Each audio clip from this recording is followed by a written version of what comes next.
Hey folks, Jason here with the Anchor Room. We're going to be talking today about the installation of a 94 to 98 lower panel. This is actually the bottom piece of the bumper that's accented with a channel on the bumper by default. We actually made this piece by request and turned out to be really nice.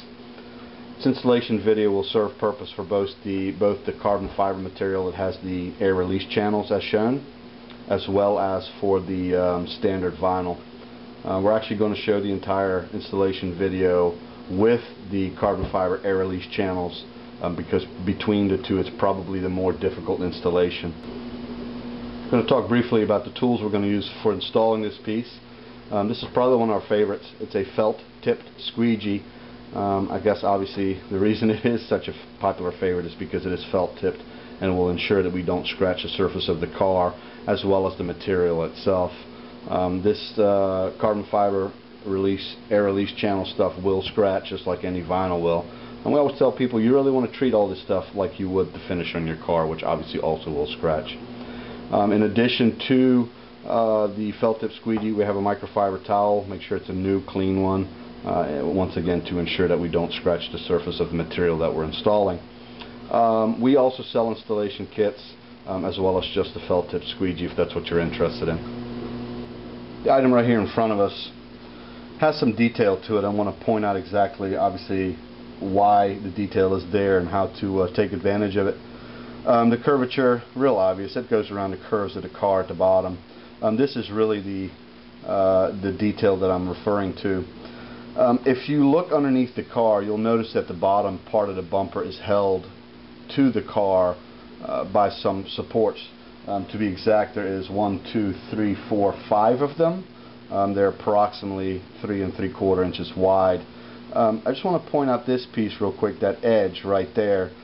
If you look on the underside of your bumper, this edge is going to literally line up perfectly with the edge under there where your paint probably ends, the bottom of the bumper, where these pieces actually get wrapped underneath the bumper to ensure that this piece stays on. It just gives it that little bit of extra support.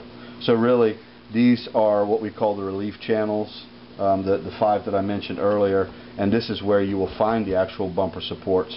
But in order to take advantage of it, first you want to line up the edge with the edge of the channel, and then you want to line up all of these edges with the underside of the bumper where the finish of the paint stops. We'll show you a little bit more detail here in a bit once we're underneath the car. Alright folks, here we are in the back, bottom side of the car. As you can tell, the car is on some wheel ramps.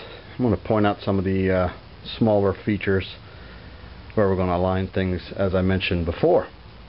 If you look underneath that bumper, first and foremost, you're going to see those supports. There's one, it's the leftmost one.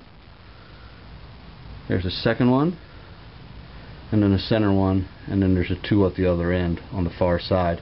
That's where those relief cuts are. Obviously the obvious point here is the left side of the channel. That's where we're going to line it up so that we have enough material to go into the channel.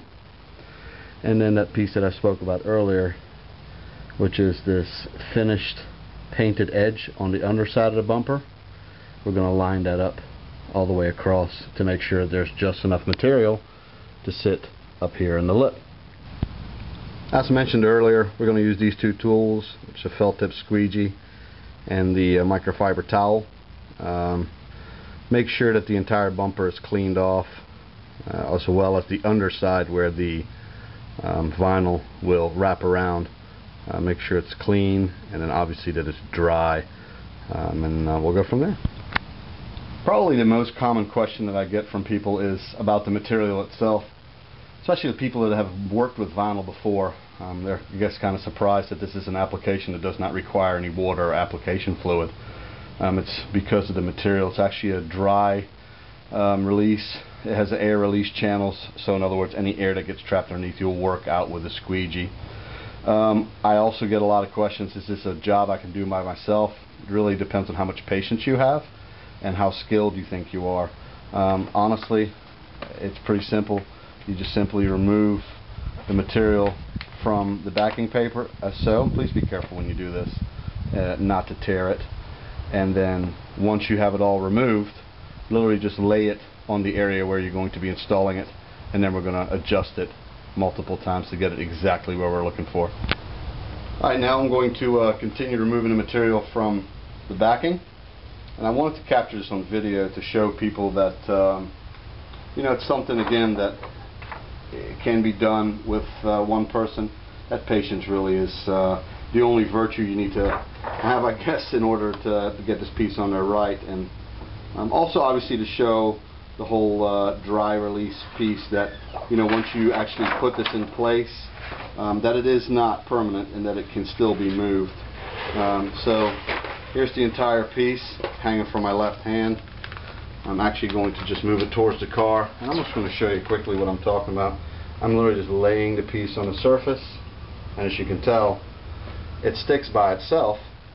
Again, obviously because the piece is tacky, but you know, since we haven't bared down on it, it can still be removed, as you can tell. Do so carefully.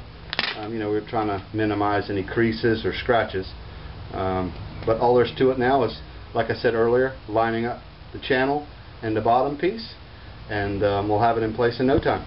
Alright, here we are. Piece is completely installed, at least surface wise. Scan over here to show you there's no creases or bubbles. As you can tell, this top channel over here, we're still going to have to tuck that into the groove, and that's the last thing we're going to be doing. And then underneath we still have to tuck these release extra channels around the bumper to make sure it gives it that extra support. A heat gun is not a bad idea at this point, really. You can use it whenever you're doing the entire installation, but especially towards this area right here where we're going to be working around the corner, using a heat gun to make sure this piece is fall in place is probably the way to go. I'll give you another update here in a second.